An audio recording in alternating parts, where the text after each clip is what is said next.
Yo, what's going on, everyone? It's Brian and Jim here of DrinkABeerandPlayAGame, and welcome to another episode of the Power Hour. Yes, and welcome to episode 150. Thank you all for joining us tonight. Glad you could be here. We didn't really plan anything special for this. I mean, we're opening aged beers. Yes. So, before we get into all that, we have to give a big shout out to the guys from the Not for Human Consumption podcast. So, Matt, Dylan, Jay, and Walt. Thank you so much for having us on. We'll post all the links. It'll probably be out by the time this goes up. So if not, you'll see it anyway.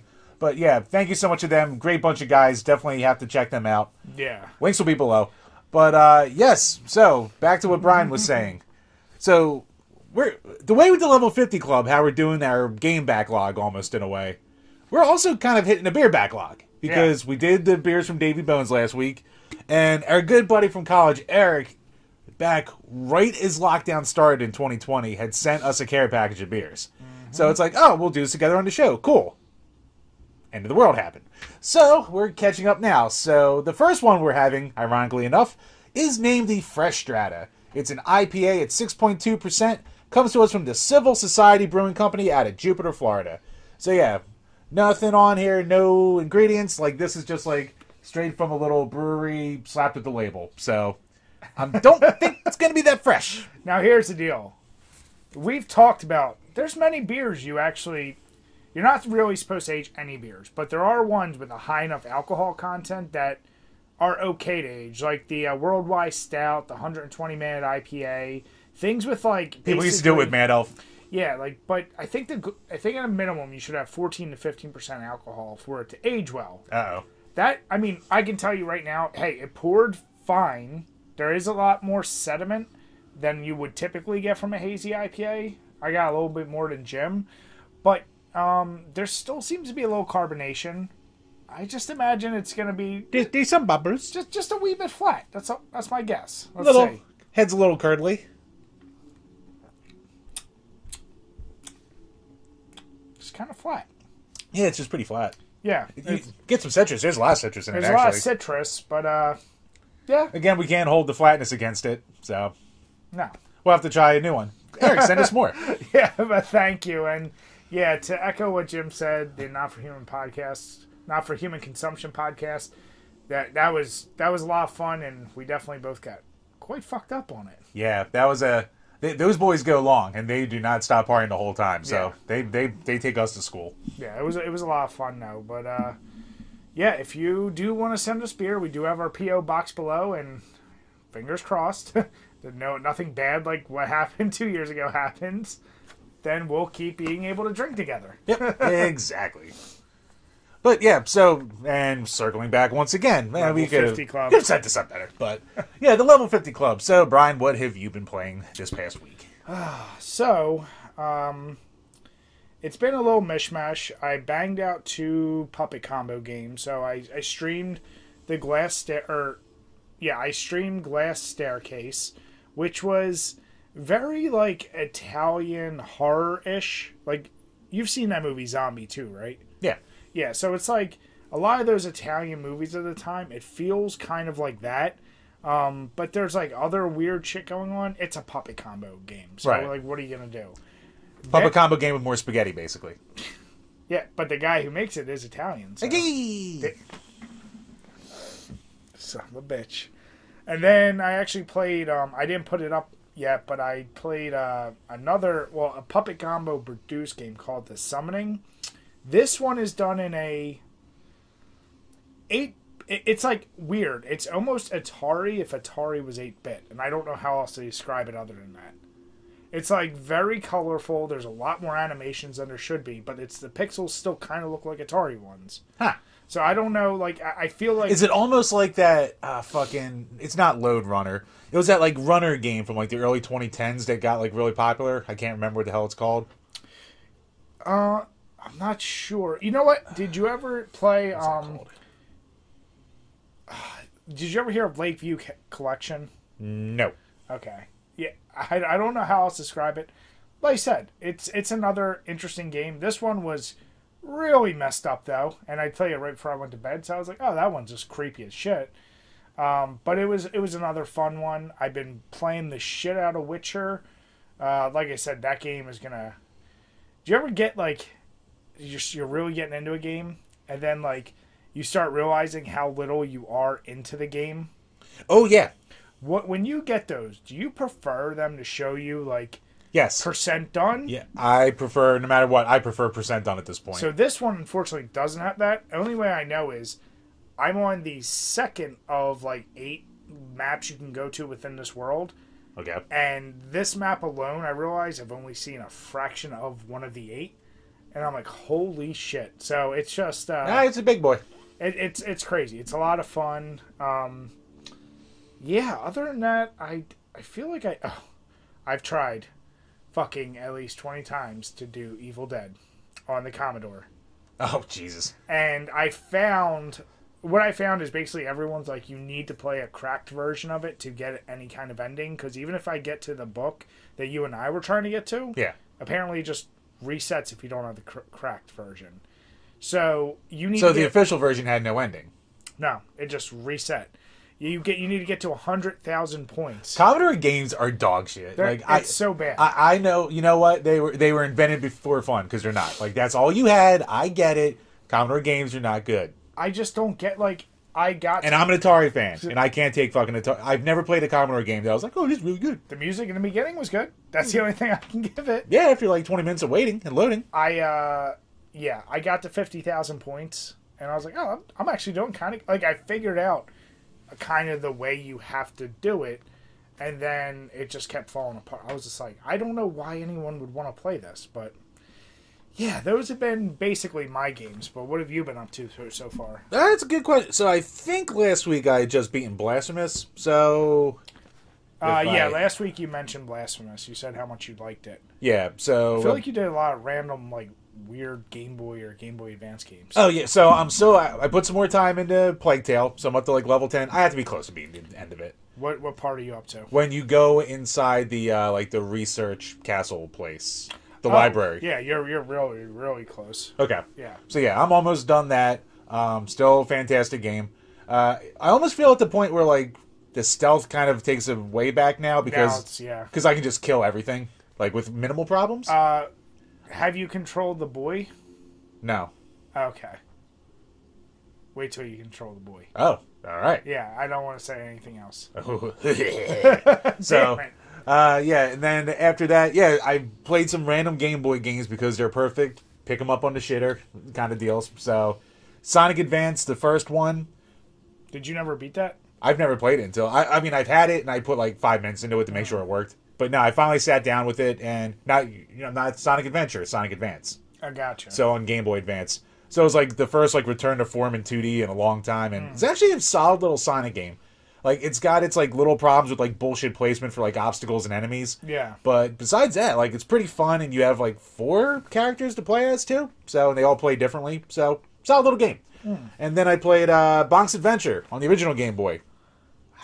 First Bonk game I ever finished. You know what? Nice, easy little platformer. I mean, if I didn't derp out on the final boss, I would have 1CC'd it, basically. So, but yeah, cute little fun platformer. You have an hour to kill, play Bonk. I actually like it more than the original Bonk on the TurboGrafx.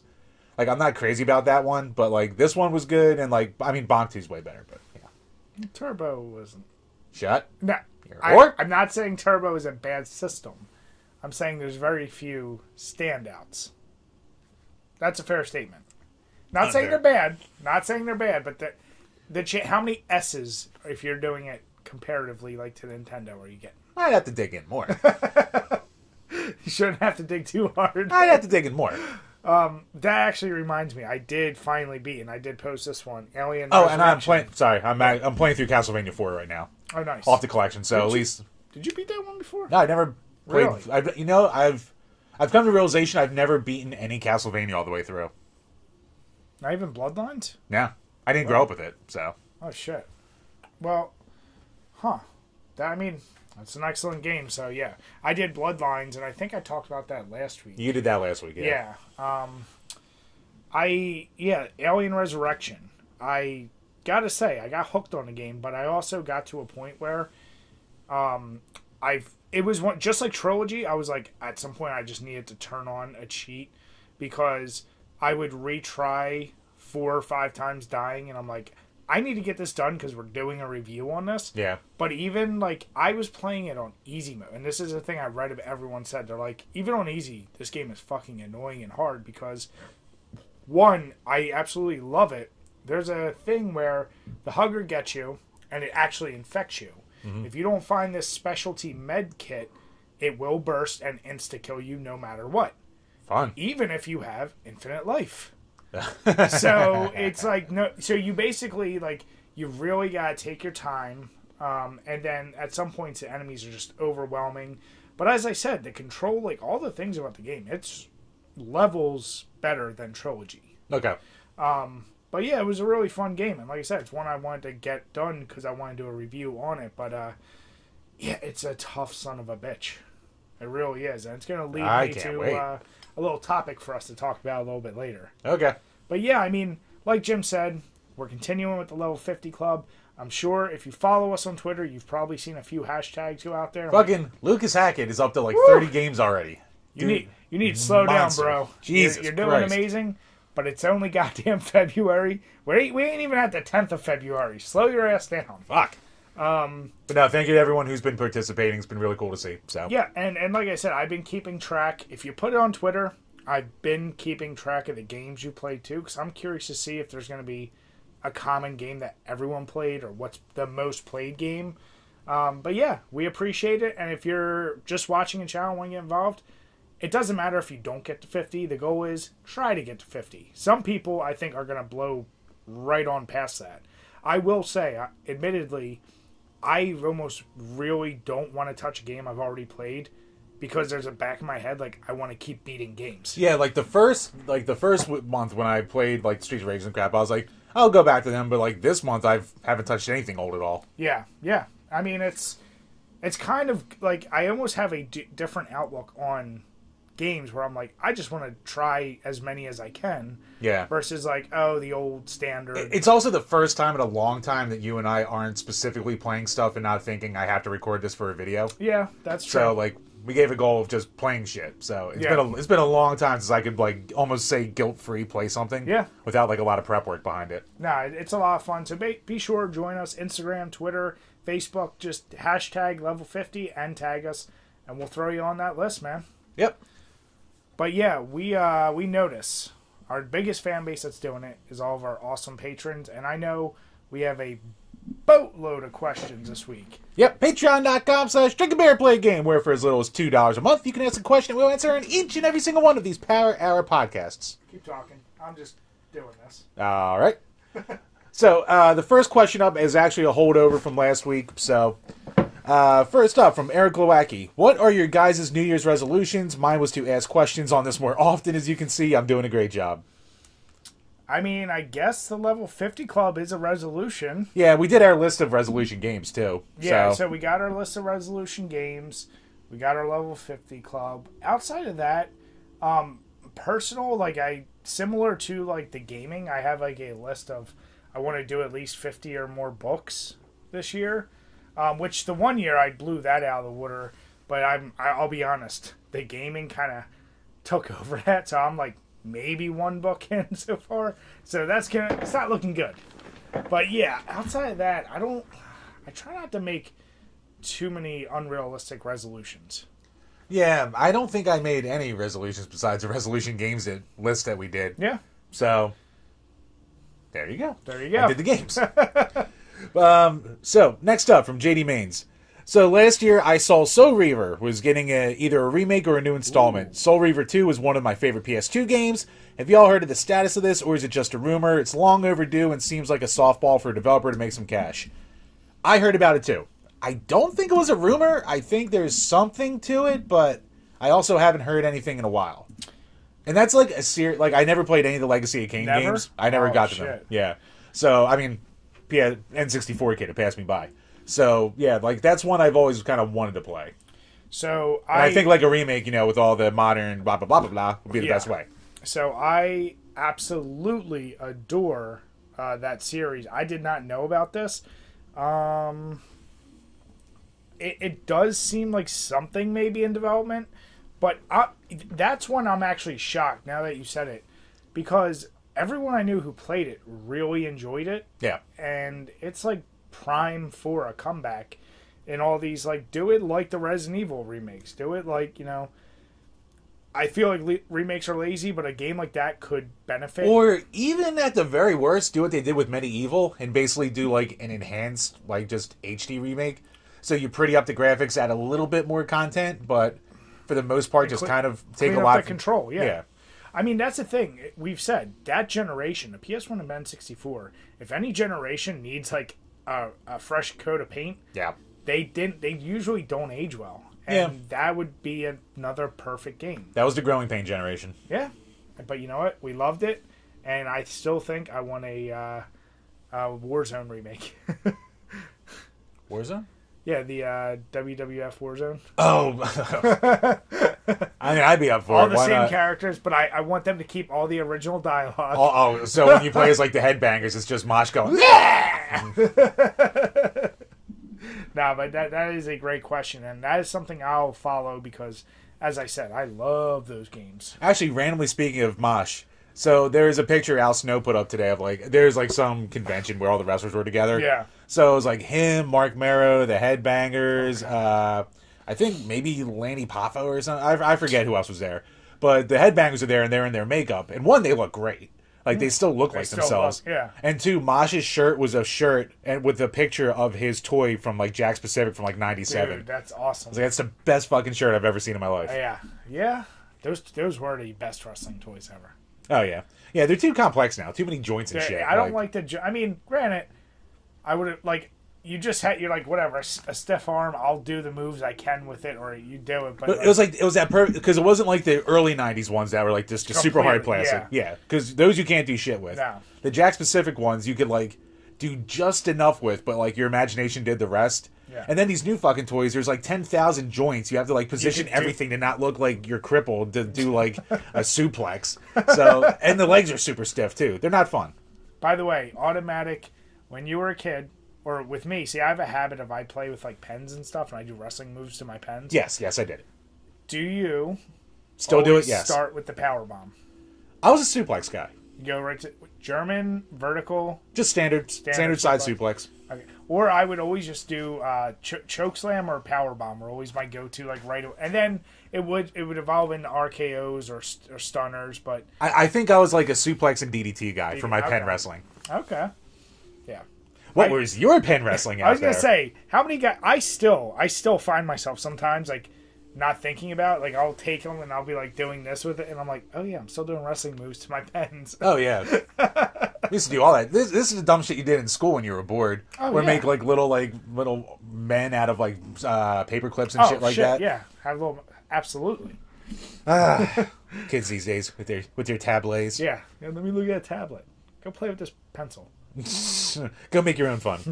So, next up from Phony Montana. If you could have drinks with 3 video game characters, past or present, who would it be and why? For me, it would be Guile because he's a good wingman and Marca. Tommy Vercetti from Vice City because he's cool and the most similar to my boy Tony Montana. And last, Blaze Fielding because she's the GOAT. Why do you want drinks with Blaze? I mean, Blaze would have to be on my list, too. Why, Jim? So I could beat off under the table while I was there. Like, it. I don't know. I'm not subtle. Ooh, that's a good question. Like, I mean, Final Fantasy VII level Tifa? God damn it, Jim. You can't look away from G-Cups, basically. Jim, God damn it. At that point, you just want to do your hentai. We're not saying hit on. We're saying casual, actual... Who said drink. hit on? Who said even talk to? Damn it. You can't just be across the bar drinking while she is. Oh, okay. Let's see. Let's take this seriously. All right, so I think a fun, crazy hangout would, of course, be Duke Nukem. Yeah, that would be a good one. And he's going to throw out corny one-liners that are going to make you laugh. Mm-hmm. He's going to be a bit of a dick, but you know what? It's like, it is what it is. Who would be a fun... You know what? If he was a fucking beer snob, Dr. fucking Robotnik. Because of all the crazy contraptions he comes up with, he'd have some, like, ridiculous-ass Rube Goldberg beer brewing kind of thing that, like, would be delicious for humans, but try to kill hedgehogs with, too. was gonna say, you know you're gonna keep getting served though by all of his little robots and animals bringing you the stuff. Right. The slaver brings the flavor. Damn it! I'm trying to think like classic drunks. Like, well, number one, if you could Be served by Tapper? I was gonna say you got to be served by Tapper. Yeah. Would you want soda Popinski, formerly vodka Popinski? You know what? I don't know if he drinks beer. We know he drinks vodka Ooh, and soda. Do I want to risk being around an angry drunk Russian now? I mean, that's Northeast Philly. Come on. That is a good thing. I'm kind of trained in that already. So, Or Bo Raicho. oh God, I'm dealing with the farts. Who's gonna throw up more, you or him? That is a good question. Who would be? I'm trying to think like who would be the most fun video game character.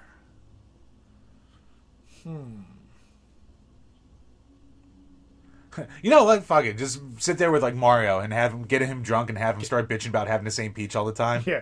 Like, oh, the goddamn bitch got kidnapped again. Yeah. Fucking pain in my balls. I know she's fucking bells. Yeah, that's. I really, like I said, I love the question. So I go Duke Nukem. You know what? Like, I'll throw in a. Shit. All right, you know what? I want Dr. Robotnik. I want Bill from Left 4 Dead. Just tell me, this angry old man. Pipe bomb. Pipe bomb. So you're a pipe bomb. Damn it. Yeah. You know what? I may try to bang her, but Lara Croft. But she, I feel like, would be interesting to drink with. Yeah. Because she's like a travel guide, basically. Yeah, it is true. And then, you know what? Kratos from God of War. Oh, Jesus. I feel like, you know, no one's going to mess with us. No, you know, okay, I can follow up after you're done, yeah. No one will mess with you. I want Dante from fucking Devil May Cry just because he's actually, like, got an attitude and seems like a good time. You just have to deal with some of that early 2000s cringe, but besides that. And you're trying to bang him, I get it. Yeah, that too. He's very pretty, man. Jim's like, the sword doesn't go there, Dante. Never been pegged by a demon before. First time for everything. Gotta live a little. That's a really good question, though. I like that one a lot. Yeah, that's a noodle scratcher. Next up, from G to the Next Level. If there was one game or game-related item you could always want since childhood and you still hope to own one day, congrats on 150 episodes, guys. Woo, thank you, Jay. I read that terribly. I mean, Jim and I have said many times we both really want the Juggernaut fridge. But that's not even childhood. Like, I'm going to go back even further. But see, that's the thing. Like, childhood, I mean, to be honest. You know what I wanted a lot as a kid because of the game magazines? Uh-oh. Even though it's a hunk of shit, as we've all learned posthumously. The Sega Activator. I remember seeing ads for that, and my parents never bought me magazines, but like the two I ever had, and like the ones like when my friends got EGM, there would always be ads in there. So I always wanted the Tower of Power for the Genesis, but I eventually got that. So next on the list has got to be the Sega Activator. I mean, I can play Mortal Kombat 32X in its default setting. When I was a kid, I definitely, like every kid, wanted the Power Glove, and it's something I could get now because I can't imagine they can't be that expensive, right? Yeah, I don't know. I don't know, but like it's something now I know practically I'm never gonna use, and I don't even know if my hand will fit in. Like, you know, that was something that always seemed cool to me as a kid. For a while, I wanted the virtual. I'll tell you what, I wanted the Virtual Boy because nobody I knew ever had it, so I only like Jim. What? How much is a Power Glove? Let me see how this sold. Let me make a guess. All right, I'm gonna go to sold for price. So okay. So we're not taking around with what do you call it? All right. So 200. Are you saying that with or without the accessories that you need to use it? I thought you just plug it in. No, you need the sensors and all that shit. Oh, I was even just talking about like using it as the controller. Oh, so just the glove itself? Yeah. Okay, because I mean, to use the motion control, you need the sensors that comes with it. Yeah, I don't care about that trackball. I just thought it'd be cool. Like, you know, what was that movie, The Wizard, where the dude pulls it out and is like actually using the controller? Yeah. So you're saying 200? Yeah. All right. So just the glove itself, it's like about 100. And then if you want all the accoutrement and actually make it work as it's supposed to, between like 160 to 200. Okay. Yeah. And then in box it isn't that much more expensive. I mean, so in theory that is something I could get. I don't think I actually want it now. Yeah. It just like Rob the Robot. That was a thing. I didn't know anyone. I saw things. I was like, that seems kind of cool. Oh, there's one game? Like, yeah. I don't need to play Gyromite that bad. Yeah, I mean, maybe a Saturn? That'd be cool to have eventually, I guess, but... We've talked about that is something that's actually kind of affordable, but I'm not trying to start a brand new collection. Oh, if I got one, I actually should have bought one off our buddy Astro like a year and a half ago. Yeah. And just because if I knew like the mode was coming out 6 months later, I would have just dropped a mode in there and been like, oh, okay, I'm good. Yeah. If I ever get one, I'm just dropping a mode in there. I'm not collecting for another fucking console. See, I almost, though, think if you're going to go that route, then why not just emulate? Because, I mean, at that point, yes, you should just yeah. emulate. But you still have the tactile, you're using the real hardware, you're just not using the software. Look, it's a stretch. I know. I'm just saying, just emulate. Look, you got to put your action replay cards in there to play your imports or the memory RAM expansions for the more animations. Shut up. Shut your mouth. Good question, though. Yeah. No, it's great. Now I got to think about all the things I wanted as a kid. Yep. Actually, well, right up this alley. From Gamer Astral, what is your dream car? 71 Chevelle SS. I'd settle for a 70, but a 71's a year I really like. I don't know dick about cars. Yeah, you've never even been slightly in the car. I mean, I've never been a car guy at all, really. So that is my like obtainable. I will get that car, but it's like kids and shit. That's gonna wait. Like if you told me what fighter jet I want, I'd have an answer quicker than what my dream car would be. I mean, but here's the deal. But then I have my supercar, and this is nostalgia. Is a '96 or '97 Lamborghini Diablo because that was from Need for Speed 3 in yellow because I love the shit out of that car strictly in that game. I'm super into cars, and there's a million I would answer, but like I said, I think something like that. I mean, my answer would, racing cars. Even then, you know what my answer would be probably like just like that standard '80s Lamborghini, the red one with like the flip-up lights in the front, because like I had a toy of that as a kid. And I was like, oh, this is the coolest looking car ever. So that's what I have. I mean, you did have a pretty sweet custom Sunfire door on your Cavalier. Fuck did. I was definitely a man of mods. I mean, you were fast and furious. There was a lot of fury. You had tire issues. You had dents. Jim's had issues. And it always happened half the time in this goddamn parking lot outside your house. Well, learn to park. Next up from Burn Retinas. Who is your favorite band that never seemed to get that big mainstream break you felt they deserved? So it's kind of tough because I didn't grow up like with a lot of knowledge of underground rock. I knew underground rap. I heard some tapes from some people. I don't even remember the names. But like, I don't know. I never thought... it's like weird for me. Like, I never cared if a band got too, like, what's too big? What's too mainstream? Like, am I hearing them on the radio? Radio. For the time, you could say radio. Yeah, so radio, that's really tough. Or even, like, they could have made the radio, but just, like, fallen off, like, immediately, too. I feel like you and I have talked about a lot of bands. Like, whatever happened to... My answer would be, like, Taproot. Like, their first album, Gift, like, I was obsessed with that fucking album. And, like, that never really had that much radio play. Like, I actually saw them. They were, like, one of the 30 openers, like, Ozfest 2001. It's, like, the only time I saw them. Yeah. No, I saw them twice. I saw them with Papa Roach, too. But, then, like, they had their second album, which had, Poem. That was, like, their radio hit. And then, like, but it was, like, you know, a mid-tier kind of hit. Like, it wasn't, like, a super top charper. Top charper? Chart topper. There we go. And, but then after that, they, like, disappeared. Like, apparently they still have, like, a hardcore following of, like, small but loyal.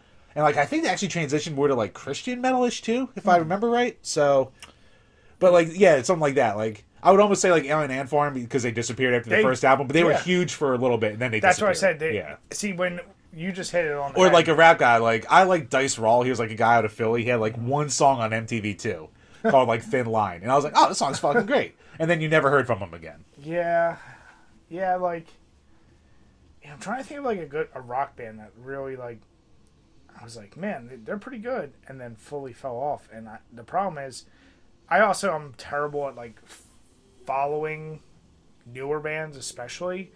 That's really tough, man. I don't have a good answer. Like, I figured you'd have more answers for that. Yeah, what about fucking like Trapped? They were not Trapped. Fucking, they had their big blow up. Who the fuck am I? Like Switched. Switch was like a like I was a big new metal kid. Yeah. And like I hung out with a lot of metalheads and shit like that at the turn of the aughts. So like bands like Switched, like actually, Nonpoint I kind of liked, but they also kind of sucked. They had like one little minor hit, shit like that. Snapcase was okay. But they were more like hardcore it's punk. Funny, you said Trap, so that was a good example of one where I was like, oh, these guys are great. And then immediately, yeah, they did fall. Well, they were just a one-hit wonder. Yeah. And then he had his controversy on Twitter a few years ago, so. Like, I know that. He was like the Twitter bad guy of like the week for like a couple weeks. I feel like hasn't a lot of bands that we grew up with end up with guys that are bad Twitter Speaking guys? of redemption marks, one of the best Twitter bands out there, Eve fucking Six. Eve Six, oh god. They are one of the best Twitter accounts you can follow. Speaking of falling off, Jesus Christ. Dude, they were like the biggest band in like 7th grade. Like everyone was obsessed with Eve Six. And then like, goodbye. What about Presidents of the United States? One of the most shockingly good concerts I've ever seen in my life. I think I told the story before. Yeah. But me and for anyone new, me and two friends went to see them, and they were playing like a $10 show. Yeah. And we're like, okay, we'll see Lump and Peaches, and then leave. And then like as they were like the opening act sucked. Like one of them was just like the lead singer of the Dead Milkmen doing like a folk set, and it was boring. But like, yeah, they came up and they started playing. Like, it was just a fun fucking show. Fun, yeah. Super fun. They were very self-aware of what they were and shit like that. One of the best $10 concerts I've ever seen. Whatever happened to Sugar Cult, like I brought up a couple weeks ago? No, and this could show my ignorance because they may still make... Whatever happened to Incubus? I think they had a new album a year or two ago that didn't really do too much with. I was one of my favorite bands was Linkin Park, and I felt like Incubus always opened for them or was a band before them because I went to at least 6 or 7 Linkin Park concerts, and I could say 3 or 4 of them were Incubus, and I was like, oh, they're actually pretty good live, but I didn't follow them really after. I was like, oh, they just kind of felt like they fell off. Incubus was like my favorite band when I was like 15. Like Science is one of my favorite albums ever, and Make Yourself is really good. And then after that, I wasn't that crazy about like Morning View and like everything after that. So, yeah. But yeah, I don't know what happened there. They just kind of like around. I don't know. Well, here's the classic. I think Brandon Boyd, their singer's always kind of been a bit of a head case. So I feel like to be in music most of the time, to be famous, you gotta be. Now here's a question for you. This is what I always see. Like, on one hand, I feel like people bitch because it's like, well, your band is saying too much the same, or you change sound too much, and now we hate you. Like, there is no win-win. Right. Like, as you know who's the best example of that? Probably Kings of Leon, because they were like super like they were like prototypical looking like hipster looking guys. Mm-hmm. They were super art housey and shit like that. And then they had their album like with Sex on Fire and all that crap on there. Yep. And like that was a huge just like a jump off where like their old hardcore fans like hate their new shit. And then they gain all new fans. Yeah. Then they gain new fans, and then they're just kind of like, yep, sorry. So yeah, they'll maybe play one song that like most of the crowd won't like, but 3 people, like one of the old deep cuts. That's where like I look at some bands and it's like. Or like famously Metallica, everyone hated everything after Black Album for the hardcore Metallica fans. It's funny. I saw you mentioned new metal, and it's funny. I saw some article by like I guess a legit metal mag, and like probably like Livewire or something. And they're like still shitting on like new metal. Basically every version that isn't, as they describe, hardcore metal. Right. And I don't understand all the nuances. Like, and I started seeing all the different categories of just metal, and I was like, chill the fuck out, nerds. Like, dude, just listen to your fucking music. Who cares? But like, they're like, no, there's alt new metal and then folk new metal. I'm like, just folk new metal. I'm like, just, and there's every, I don't know. It was all weird, but I was just like, oh, now I want to hear a James Taylor cover with fucking turntables in the background. So yeah, that is a great question now. But yeah. And last up from Alex Perez. Super Bowl score predictions and plans. I don't have plans yet, but predict. I want the Bengals to win, and I want them to win just because I liked them before Joe Burrow. I don't care about him, Right. but I did like them back in the day, and they're a team like they've never had a win. I know Rams. It's been what 2000 Since 01. Oh, yeah. 2000 or 2001 with Kurt Warner. Yeah. And it's like they were just in the Super Bowl 2 or 3 years ago. Were they? I don't think they were in the Super Bowl. Weren't they? No, they weren't. They got decently far into playoffs, but I don't think they made the Super Bowl. Okay, maybe they. You're probably thinking of like the 49ers or something. But yeah, I don't know. I want the Bengals to win because you know what? I want them to get what Philly got. They probably have a fan base that like has been wanting it for so long. Oh, I think they've had like one playoff win since like Boomer Esiason was there. That's what I mean. So like they've had a rough go. So I'm fully there. They are the underdog that I want to like give it to them. Yeah, you know what? Like both things kind of have a feel good story. So like for the Bengals, it's like they've never won. Yeah. And for the Rams, like I would kind of like to see Matthew Stafford after like spending like 15 years in fucking Detroit, finally like having a little bit of redemption something. and getting a win out of it on a real team. So like that would be a feel good story. Like I know most people are like who gives a shit about Matthew Stafford? I don't know. I always felt for the guy. No, And he always got hurt and shit. So. I liked him more in Detroit, but here's a problem. I know there is no such thing as like I feel like there's live and die Bengal fans. There's not that for Rams. For LA Rams. Oh, for Rams, no. Yeah. Especially since they just moved. Yeah, so I'm like, you know what? Like, it won't be appreciated as much if the Rams win. Yeah. But it's weird. Like, yeah, like the Rams is almost like I'd feel better for the players, where for the Bengals, I'd feel better for the city. Yeah. And that's why I care more about the city. Like the Rams have like Odell Beckham Jr., which say what you want about him, the guy he's never won anything either. No, so for as good as he's been, so same goes for a lot of the players on that team. Yeah. But yeah, so I'll go. Fuck. What are your feelings on Burrow? I think he's a future star if he doesn't get hurt. I mean, he seems definitely like a little bit of a dick. You know what? Fuck it. He's a Tom heel. Brady. I'm saying Be the next Tom Brady. Be a dick. Well, but see, Tom Brady. Was he really? Yes. At the beginning, I did not think he's a dick. Not to the level that Burrow is now. Burrow's like too fresh to be the level of dickness that he is. Maybe I haven't seen enough of him to know if he's a dick or not. Yeah, I didn't take him to be a dick. I just took him to be competitive. Maybe dick isn't the right word, but beyond cocky. Who's to say? He's a fucking. I'm going. I want Bengals, and I to be like a football quarterback or like a baseball closer or like a hockey goalie. You gotta be a fucking nutcase. So I want to see. It's all the pressure. Bengals 41-37. Wow, I want high scores. If it's fucking in the teens, get out of here. Yes, I don't know. I think with all these either Young's team, I don't know. It could be either or. I think they go hard in the paint. I'm gonna go Rams 25-21. Oh, so then Bengals are gonna win because Jim always picks the loser. Yeah. So probably congratulations, Cincinnati. You're welcome. Yeah, no, it'll be interesting. So yeah, I mean, I'll check the questions later, but for right now, that wraps up the Patreon questions for this week. So once again, thank you to everyone for your continued support. We definitely love it. For everyone in the $5 and up tiers, as you saw last week, our first bonus episode just dropped, so make sure to head on over to there to check that out if you haven't yet. And as always, if you're listening, if you're new to the page and you're listening on iTunes and Spotify, please head over, leave a 5-star review. Any comment you leave with a 5-star review, we will read. Absolutely. Thank you, guys. Truly appreciate it. Yep. All right, Chambers, so before we move on, the first one, a little flat. There was citrus. There was citrus. It had, at least in the very beginning, it had that a pretty strong hoppy bite in the back of the throat. Yeah, it was. That seemed to like kind of dissipate a little bit fast. Which 2-year-old hazy, that's pretty good actually. Yeah, so it still kept a decent amount of flavor. So I'm gonna actually be excited to try a freshie of the fresh. Yeah.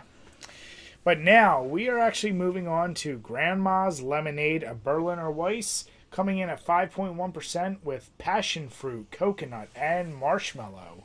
So I think you've had a couple of these style, right? The Berliner Weiss. Yeah. I've had a bunch like of Berliners. A German sour. Once again, these might age better. Oh, it smells. So it's weird. Oh, is that good? No, it's not bad. It's weird because I do smell the coconut. It's like odd because I smell a sourness, but the coconut, like kind of... Yeah, there's definitely, like, you smell the lemon sour, but you also get, like, a strong sweetness coming from it. Yeah, it's... What the fuck? Give me the herpidipper with passion fruit, coconut, and marshmallow. You know what? It's the fucking marshmallow. Bitter. I mean, you'll like it, but it's a bitter boy. No, I definitely smell that marshmallow. Holy shit. Certainly didn't lose any of its bitterness. I don't taste marshmallow. I don't taste coconut. I just taste bitter. It's a bitter boy. I like it. Oh, I mean, you like the sours. I don't. You know what? Sours. I get the marshmallow. See, I get that like middle tongue, like marshmallow, like sweetness feel. Like it tastes like there's a marshmallow melting on my tongue, surrounded by lemonade. I don't believe him. I like this. I like this a fucking lot. He likes 2-year-old sours. Shit, That sign me breakdown. up. 5.1% alcohol, so not even anything strong, but... See, and here's the double way, Jim's making shit up. The first thing to go with beers is sweetness, because all the sugar breaks down further. Fuck you, I'm getting the sweetness. What I lack in smell, I make up for in tongue. No, we've been over your taste. You miss out on shit all the time. I don't miss out on nothing. That's why Keystone's your favorite. I will say, Don't. if it wasn't so expensive, Yingling Flights would be putting up a strong contendership for my little crappy light beer of choice. Those are delicious. Hey, and you say price like it's monumentally more. Well, Brian, with Keystone, of course, I'm getting similar quality by paying $18 for 30 of them. Whereas for, like, a case of Flights, out of the bottle... 22? Yeah, probably like closer to 30-ish, 25 to 30. You're a grown boy now, Jim. You can afford it. Treat yourself. Oh, I treated. You don't have to live off the worst. Treats were afoot. All right, Jim. So I was talking about Alien Resurrection. It got me thinking about something that you and I have talked about many, many times. The idea of easy mode in games, but instead of... Jim and I have said many times, we don't care, play the game however you want. That was another argument again on Twitter this week. Like, shut up, nerds. What was it about this time? Easy mode in games, or fucking if you don't play this game or this game, you're not a real gamer. I did see something. What the hell is the name of that game? Sifu or something? Sifu, yeah. Yeah, I don't know anything about it. I looked at it, I was like, is that supposed to be a hard game? It didn't look hard, but that's neither here nor there. Maybe we'll talk about that next week, but here's my question. For you, what do you think an easy mode should be? Because I've noticed on games, some games do their modes in such a way where it's like you do get the same exact enemy, but the difference is something like you can get more hits or something like that. And then there are games where it's like they dumb down the enemies way too much, or they make such a sparse amount where it doesn't even make easy mode feel fun to me. Yeah. And it got me thinking, like, some games don't have modes at all, like Skyrim or whatever, like where it's like you just play. Right. The real thing I think that makes it easy is how often do you save? So it kind of got me thinking, like, could the solution to an easy mode just be everything is exactly the same, but the amount of times that it auto saves or gives you checkpoints increases so that because for me, I'll be honest, the thing holding me back from wanting to do it is the fatigue of, like, I don't feel like replaying these levels over and like, yeah. It's not even like when I finally can beat it, it's fine, but I'm just like, I just don't feel like redoing it. Yeah. So if I could design an easy game, that'd be my thought. Keep the enemies, everything the same, but either make the option to save whenever you want, make an auto save feature that's more random. So it's like if you keep dying at the boss, you just keep starting before him, and you're like, all right, I have to figure out his pattern. Right. That way you still experience the toughness of the game, and it'll encourage you, like, maybe when you feel more comfortable, you can in-game switch it on and off. Like, I also wish that was an option with every game. Like, yeah, you, in the middle of the game, could switch the modes. And it's also, like, genre-specific, too, because, like, you know what really does a good job with, like, incremental, like, difficulty? Is the Mario Kart series. Because if you play on, like, 50cc, you're not being hit by as many lightnings. Some of the pits that you would fall off of have guardrails there. So, like, lets you learn the mechanics, learn the courses, and then as you play on harder stuff, like, the enemies are more aggressive, you get hit by more shit, and you can fall off more stuff. Or, like, classic example, Guitar Hero. Where easy mode, you're playing with 3 buttons, and as you get better, you can add more buttons to it and more complex like chords and shit like that. That's and those are perfect examples. But like for like say a standard platformer, I guess for like say like a beat 'em up, easy mode, you take less damage, you give more damage. That kind of deal. And see, that's where I think that I don't even like. It makes the game actually for me less enjoyable. Where I don't need that. Like, I want the enemies to still be tough. But if you don't want to play it on normal mode, for example, like you just want to learn it on easy mode, then you get the hand-holding until you'd be like, okay, let me try what the game's actually like. That kind of deal. I don't know, like or you can be like fucking Alien Fire Team Elite, where you play on easy mode, it's still goddamn hard. That was my problem. Is like a game like that is, I don't know fucking standard mode was a nightmare. I'm not sure what made that easy. Like, maybe the enemies died a little faster, but you still took damage. I mean, yes, you probably take damage much faster in the harder modes. Yeah. But it wasn't... You know what it was? I noticed more, like, the big tank-like enemies. There were more of them on those, like, rushes and shit, yeah. Where, like, you'd fight, like, one alien warrior. On, like, normal, you'd fight, like, 3. 3, okay. Something like that. Yeah. Yeah, I don't know. That's a weird thing, and it's... unfortunately... Nerds are going to nerd, and you care way too much about what level people play it at. But I was thinking, like, what would be a good compromise? And like I said, I like the games where it's not an option, but you can make it easier by just... Save points are the only thing that can, to me, make a game easier, and you can still experience what you want to out of the game. Yeah, I mean, like, to go to talking about it again, fucking Blasphemous, like, it's not an easy game. Like, the combat in it can be really, like, tough and tricky, especially in different parts. Yeah. And luckily there's like just enough save spots where like you're not backtracking super crazy, but it's still enough where like if you die at a certain point you're like, fuck, just get me to the next save spot. So perfect example of that where I think the difficulty was just right and the checkpoints were just right was Cuphead for me. Okay. And that was obviously a notoriously hard game. Cuphead was really like I never finished it, but I still think it was fair. That was perfectly because it was because you have a billion. You can just keep replying. Just keep that, and that's the thing. Like, just keep retrying. Give me a check. It wasn't like you're going back to the beginning of the level. No. You get checkpoints after each boss or whatever. Like, that's all I need. Some of these, like that was my problem with Castlevania Bloodlines. Like some of those gauntlet levels, where it's like, dude, it just never fucking ends. So playing it right, you're like gonna rack your brain, and I'm like, no, fuck that. I'm just gonna use save states. That's a problem with a lot of shmups too. Like. Blazing Lasers, I was so close one time to finishing that. Yeah. And then the last level is just a boss rush. And like if you lose all your power-ups, you're not going to be powerful enough unless you're like, God mode reflexes to fucking avoid everything and win. So, I hate end game boss rushes. And I don't know if it's just from lack of time. I truly don't give two... Like, I don't feel an extra sense of I need to beat any game on hard now to feel any more accomplished. I mean, I don't need to. Yeah. I mean, for a lot of people, their skill at their game is their personality. So, I mean, if that's what gets you off, then more power to you. It's nothing I do. I'm saying I can... Like, just don't be a cunt about it. Just realize that, like, you're doing something that most people won't. Yeah. I mean, it's... Don't act like your way's the only way to do it. Yeah, that's my bigger problem is that argument on that shit. And I think next week we definitely we'll do that Shifu or whatever the hell it's called, because I saw some really cocky shit on it. Like, if you don't play this or this, then you're not a real gamer, or it's gonna reveal what a real gamer is. And then it's funny, like the back and forth of people like, you shouldn't tell people how to be gamers, and then someone follow up to that person like, well, you shouldn't tell people how. Well, you shouldn't be gatekeeping as gatekeeping. Yeah. Like I'm like, what? Yeah. Do you think there's people that like that feeds their whole energy is trying to get in arguments and drama online? Yeah. Oh yeah. Because it's easy engagement. What do you think that does to you? How much does that fuck you up mentally? Check out some drama channels and you'll see what they're like.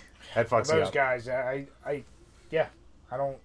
It's not good for you. I have drama channels I like, and I have drama channels I look at and go, "This fucking dude." Oof. I can't like. I mean, I've been victim of watching them because it's like there is something engaging about like, I don't know these two fucks they're talking about, but you love hearing about gossip is fun. Yes, gossip is fun. That's what very it is. Fun. Yeah, but it's like I'm like I realize I'm watching about some people I don't know two shits about Keemstar, but I know like he's going to talk about this and this. And I'm like, okay. But that type of personality, like, that's what you want the most of. Right. Yeah, that can't be good for you. No, it isn't. Look, you know what it is? Like, some people start to think, like, they're, like, the moral superiority. When superiority? Or they're, like, the These moral... 2-year-old beers are really getting really kicking in. That marshmallow. But, like, the moral superiority in the story that they're talking about. Whereas the other ones, like, the ones I tend to like more are the ones who are just, like, shitting on people and realize this is all dumb anyway. Because it's dumb internet crap. Yeah, but even that... It's like why every internet blood sports person's always imploded, because they wanted to be the star instead of just letting the guests, like, screech at each other like idiots. So... Yeah, I don't know. What you describe is that almost like... I'm trying to be a nihilist, but I clearly care enough to do all this. It's like, I don't like anything. They're all idiots. I'm so cool because I don't care. And it's... But you do care. Oh, yeah. It's a person. It's really weird, like I said. And, hey, if you make your money on it, do what you gotta do, but... More power to you. I just... Don't watch that shit all day long. It has to be terrible for your brain. I don't know. I don't know how they do the amount of research they do into these people, because, like... Well, unfortunately, as we found out, just like with a lot of game journalism, somebody does a legit piece, and everyone is just derivative. Oh, yeah. No one's doing real research, Jim. I don't know, man. It's all plagiarism. Come on. I don't know. The fucking Right Opinions 4-hour video on Nikocado Avocado is a work of art. I don't know anything what you just said. What the fuck is a Nikocado Avocado? What? Oh, Brian. What? Oh, Brian. Why? It just... Fuck. I'll show you some choice pieces. I'll show you some stuff. God damn it. I just want to talk about easy mode. Well, this is what happens. So yeah, you guys let us know in the comments if you could build an easy mode or modes in a game, how would you differentiate the levels in between of them? Because yeah, some games like COD, Halo, Doom, where it's like one hit, you're killed. You're like, this is ridiculous. Yep. Right, it's like Nikokado's mukbangs. Sometimes they're 10,000 calories, sometimes they're 15. What Easy? Medium? I'm not even going to ask that question. What mukbang is? Yeah, I don't know what that is. I don't want to know what it is, Jim. It's just eating a lot of food. Like a fat What do you mean? Just eating? It's not even always food. fat people. Sometimes it's really... It started... Like an eating competition? It was a thing that like started in like, I think like Korea, where it's really, you just sit and watch people eat fuckloads of food. And for some reason... Like an eating competition. Not even like a competition. They just sit there and eat as they just talk about whatever. So... It's a weird sector of the internet. Right, and then there's mukbang ASMR, which is some of the most degenerate shit I've ever seen in the world. Well, ASMR, all that shit is... I don't need to hear someone slurping spaghetti for fucking an hour of 10,000 calories of it. Like, that's... So these people clearly... Fuck is wrong with you people? Clearly it turns into them throwing up and the circus that is. No. I mean, they'd probably puke after. Oh, my God. But they don't. Just... Okay. I don't know what's worse. You attach your personality to just being someone who eats a lot of food, or to how good you do at games. Or how much food you can eat while being good at games. That might be a market we haven't tapped into. We haven't tapped into. Maybe that's our ticket to stardom right here. Oh my God. Damn you, Jim. What? Don't say what. You know what. What? I'm giving you culture, Brian. I'm teaching you the internet. Fuck. It's like secondhand smoking. You're killing yourself right now, but it's not direct. This is, yeah. I lose a little bit of brain cells every time. Because then I do decide to look it up after we're done talking. And it always... my favorite's when you text me like an hour after we record. You're like, God damn it, why? It's just, what is this? Anyway, speaking of what is this, this was actually came out last week, but we're just talking about now. Ubisoft exec basically says that users don't get it in his NFT interview. To sum it up, when I've read this, he did say those exact words, but basically he's saying, like, it just hasn't caught on yet, the idea of using NFTs, and it's something Jim and I have covered on a few different stories, and we've said, now, more and more, you're gonna see, unfortunately, NFTs... They are straight, just get... They're... Excuse me. No, the NFT boys and the companies behind them now are just straight up giving them to celebrities to have them just shill it. That's what it is. So it's mainstream now, so if you're looking to jump in, too late. It's done. Well, and that's the thing is, the reason why it's going to become prevalent for this bubble, which will burst for sure, is they're like, this is the new crypto for sure. Like meaning like everyone that heard about Bitcoin, like you're saying, they heard it too late. They're like, this is the thing I have to get into on the ground floor. Right. And like you're saying, one, that time is already passed. If you buy it now, you're going to be that sucker that bought it now. It's going to pop. Why am I out money? You're telling me a celebrity lied to me? Boo-hoo. And it's one of these things, though, now you've created a very divisive line. Before, I feel like it's been about who is the most social justice. Like that was like that was each, like, you know, we've seen like games getting roasted for their covers. They're being too inclusive, not inclusive enough, this and that. That was the thing with Seafood too, where apparently like it's based around like, I'm talking out my ass here because I barely did any research, but like based around maybe samurai culture or something Eastern, but it was all made by white people. So like the game reviewers were all mad. They're like, oh, this is a really good game. Too bad it was made by white people. What the fuck? Who cares? Just enjoy the game. People can't just enjoy things, Jim. They gotta watch people eat food. But here's the deal. NFTs, you love them, you hate them. It's going to create a very divisive line, and a lot of people, you're going to have the people right away. If you mention NFT in your company, you're going to say, you're scumbags. Why are you showing this out? Oh, yeah. Why is it necessary? And then you're going to have that really weird contingent, which I put in the same level as these drama channels, like, or the people that just hardcore defend billionaire companies. They go hard in the paint to try and defend NFTs. I don't get, once again, I don't get... The people who hardcore try and defend it have NFTs. Well, like, they're the ones trying to make something off of it. That's true. So, going back to the article, so, like, for those who don't know, Ubisoft basically launched their own kind of NFT service to be used with their games, kind of as DLC-ish, something or other. Yeah. And they got a ton of flack for it, like anything NFT related does. And the guy in charge of it was just like, oh, they just don't get it. Like, it was really weird. And he was basically trying to be like, we're doing this to help you. Yeah. Well, kind of deal. Like that other story we talked about. Yeah. Even though fucking, like, and the point he made is a point I made before. Like, the only legitimate thing I've ever heard for an NFT usage is, like, a digital secondary market for buying shit for games. Or for games or, like, DLC or crap like that.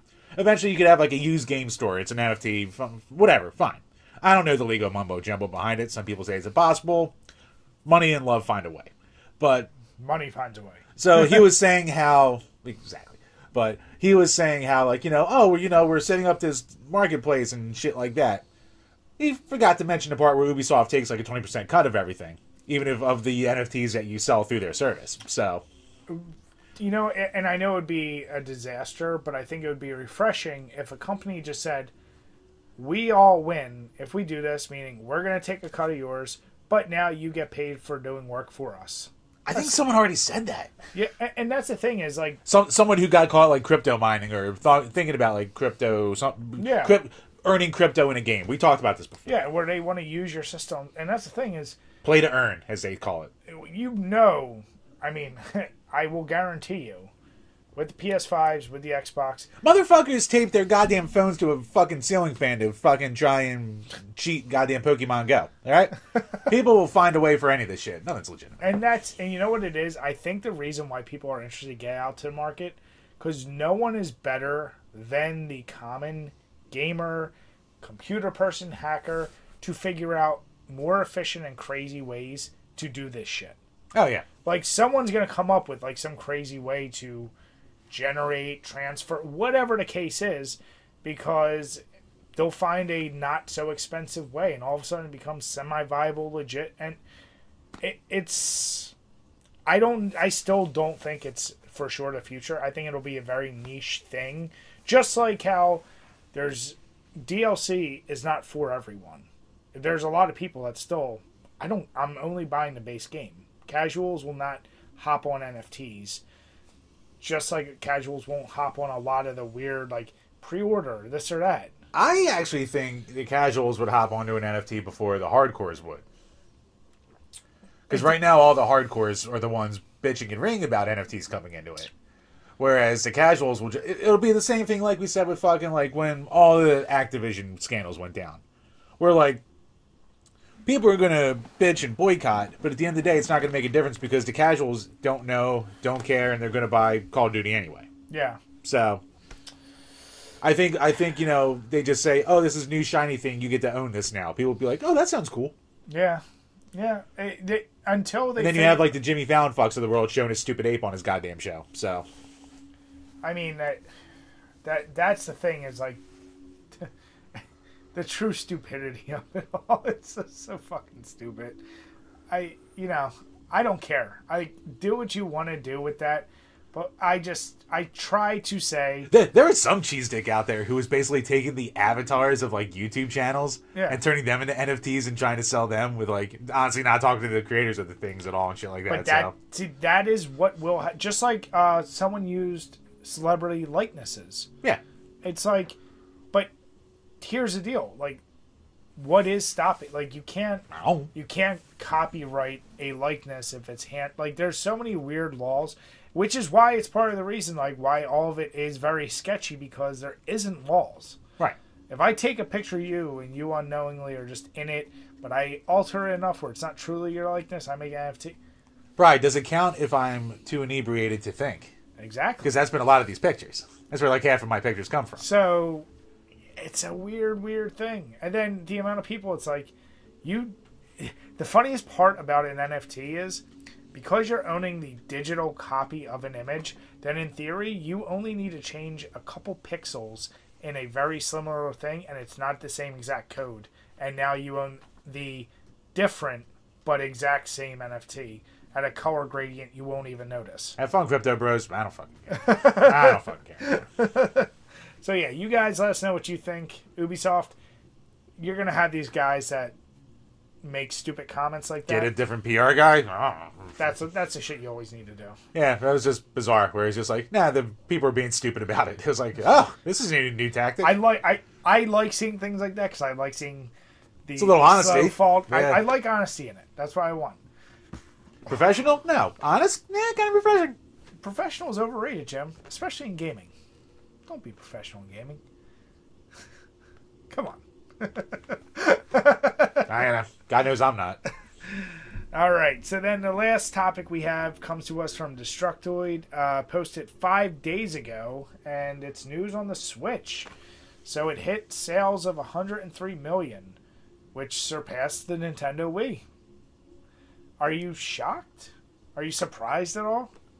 Yes and no, because like there's all the doubt going into it, but I guess... I mean, there was doubt going into it, but once it hit, like, I don't think there was any doubt. No, I mean, once it hit... They did, like we said before, they did the smartest thing ever, and they gave you a killer... Pardon me. They gave you a killer app right out of the gate. So they gave you Breath of the Wild at launch. And just from there, like, that held over it having no games until Mario Odyssey. And then that held it over until... They have 10 games worth getting that aren't just Wii U updates. So, I mean, I love the Switch and I have a fuckload of games for it. But like, the Wii, it's a sea of like decent to terrible indie games, and then like a bunch of like older ports and shit. So yeah, I mean, the Switch, it just hits that for as flawed as it is, it hits its niche beautifully. And that's what it is. Like it's if you hold it side by side with other consoles. It's not going to have the hits the way the other ones did. No, I mean it's not even as strong as a PS4. Like, but no. I'm saying with other Nintendo consoles. I'm saying it did what you just said. It hit that casual market harder than I think even those others because it is the perfect pick up and play.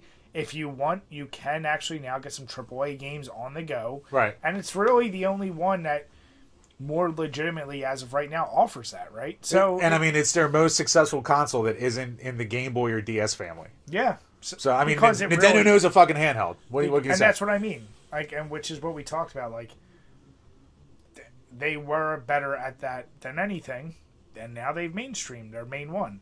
Now, Bri, the real question: do you think it's gonna? Think it has a shot of beating a PS2? Think it has a shot of touching it? Well, here's the deal. Are they combining the OLED screen one with the original model?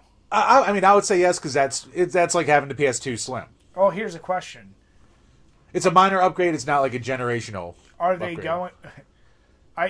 in Like theory, you can call shenanigans on the Game Boy with the Game Boy, Game Boy Pocket, Game Boy Light, Game Boy Advance, all being one thing, or the DS and 3DS being like considered the same family. Well, so I foresee we're only going to see these stupid ass minor upgrades, and it's still all going to be the Switch for a while. I don't think Nintendo's even close to like why They don't need to. they don't need to, and they're not. They traditionally they don't do that.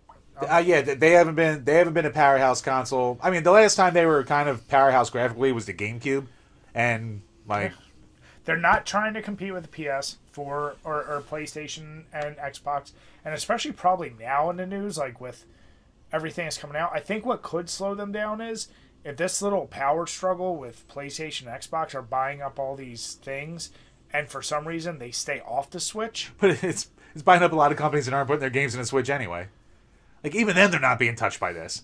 I mean, shit. One of Like the biggest, Destiny isn't on there. stupid Call as of Duty it- isn't on there. But as stupid as it is, one of the biggest selling points and prime things that Switch was promoting was like getting Skyrim. Yeah. So that was an early selling point for but it. that's what I mean. Like, so, and now knowing that no more Bethesda games. But Skyrim on the go. That's what I mean. And shit, that even as someone like me who played it a million times, I'm like, that could be pretty cool. You know, like they knew what they were doing with that. I don't think it's gonna beat the PS2 because I think once you start the other thing I attribute everything to the Switch is nobody can get the new consoles. I mean, that helps. Yeah. Like- and it's also way cheaper than the new ones, Yeah, too. but I'll tell you right now, I think if starting, what year did PS4 and Xbox Series 1? Maybe 2019 or 2020. If Something like that. those were just full supplied, the Switch wouldn't even gotten to this point. I gotta say late 2020 at least. Yeah, Like, mid to I late. would guarantee, because here's the deal. A parent, you got a kid, they really want the Xbox or PS5, can't get it for whatever reason. How about a Switch? Like, it's bought in that terms. Because really, I don't think there's a lot of people out there going out like, I need to get a Switch.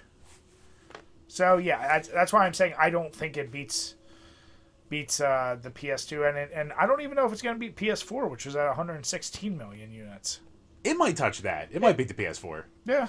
And I mean, they just started doing production of more PS4s because they can't supply PS5s. Which is why the PS4 might go up from 116 million. It could easily hit 125 or something. Yeah. So I don't know, man. I think it makes sense. I was shocked it actually took this long to get there because I thought it was going to hit that even faster. But I don't know. I mean, it did it basically in 4 years. Yeah. So that's pretty good. That's pretty real fucking good. I mean, big company makes lots of money. It's like, yeah, another story. Yeah, true. Something will eventually beat the PS2. I don't know. It would be interesting to see what beats the PS2 eventually. Like, what did the PS2 beat out before it? Was it NES, Super NES? I think the highest was actually the PS1. I think that hit like the 100 million mark. Oh, shit. Because like I think this Super NES might be close, but I think the Super NES and NES are around like 80 to 90 maybe. Gotcha. So, yeah. I mean, it's like we said when Microsoft bought all that shit. We're like, Sony's still been dominating every generation, so. Yeah, I mean, it's just, when is Microsoft going to buy Nintendo? That would be some shit. No, here's what's going to happen. Google's now going to buy Microsoft. Sega's going to buy Nintendo. Sega's gonna make some black market deal with the Yakuza to have the money to buy Nintendo. And then Sega will rise again. That's all. No, and then out of the ashes comes Atari. The Sega Switch 2 comes out with a big picture of Sonic on the back. Yeah, I guess, do you think... It comes out with a set of Joy-Cons with one fucking analog stick to appease all those goddamn Dreamcast boys. Actually, here's a good question. We know they're always sold out. What do you think the PS5 numbers are right now? Oh, shit. I forget what it is. It was pretty goddamn good. Like, PS5's been doing really good. So so as of now, it hit 17.3 million. 17.3 million people bought it. Fucking 8 million have it in their hands. Yeah. 9 million scalpers have it. That's unfortunately fucking true. That's what, like I said, it skews all sales because there's always going to need to be like a little asterisk. And do you think with this, nobody being able to get this shit, does it really delay and prolong call it PS6 and other Xbox console. Well, here's the thing, like... You're going to say, do you need it? Right? I mean... you know what I've said before, I still don't... I mean, as a guy who hasn't seen fucking, like, you know, what ray tracing and all that shit actually looks like in 4K, yeah. like, I can't just sit here and say it's not that big of a leap, because I haven't really seen it. But, like, yeah, we have the leap to 4K, and then we have, like, 8K's in the works right now. I felt, you know what? Like, it still doesn't feel like, to me, like, it still doesn't feel like that huge of a jump from, like, the 360 days to me. So, well, see, that's where I think I disagree. So, okay, I mean, yes, graphically, like, when I saw Xbox One for the first time compared to 360, I was like... You're like, wow. I was like, oh, holy shit. So... Yeah. I think there probably is similar, just like the first time, like, when I was like, is Blu-ray really better than DVD? And now it's like, is 4K really better than Blu-ray? And... the answer every time is yes. The answer is yes, but it still doesn't feel like the impact of like PS1 to PS2. Which we're never... I don't think we're ever going to have a jump like that again. The only way we get... like, see, unfortunately, what will always happen with video games, until however they do it, is Arkham's Razor, which is... It's always going to be... Or no, I'm sorry. Uncanny Valley, yeah. Like, if they overcome that, and all of a sudden it literally looks like me and you... in your game, and you're like, okay, now it's just absolutely real. Right. Then you're in a whole different thing. How they would ever do that, I don't know. But yeah, it definitely is a jump. But yeah, those leaps from graphics, we're never seeing a giant one like that. Yeah, I mean, at least anytime soon. I'd be shocked. Yeah. But yeah, I don't know. We want to see, what do you guys think? Do you think the Switch beats PS4, eventually PS2, which was 155 million sales? Yeah, something 150s. Yeah. Give your predictions. Yeah. So, Jim, what did you think of... Well, we know you loved Grandma's... That was goddamn delicious. I really liked it. Which was only tart. There was no marshmallow. There was goddamn sweetness and marshmallow. Take it from the guy who can taste things. Even after COVID, I can still taste more. See, fuck you. Fuck you, COVID tongue. You can't taste shit. That's what's going on. You can't enjoy things no more. Out there licking doorknobs. But they're so tasty. Well, I know. That's what you get. Because people eat marshmallows. Now, I mean, first, let me say thank you, Eric. I appreciate it, bud. And unfortunately, a 2-year-old beer. Hey. Zenkoff. Yeah. So with that, we want to say thank you to everyone who has watched. If you haven't already, please hit that subscribe button, hit the notification bell so you know when we release all of our new videos. If you are listening to us, please, 5-star rating. We will read whatever you rate us. And especially if you're on Spotify or iTunes, hit the subscribe button. It would help support us a ton. Yep. And also for this episode, make sure you check the link below to Not for Human Consumption. Once again, thanks again, guys. Cheers, everyone. Cheers. Have a good night. Whoop, whoop.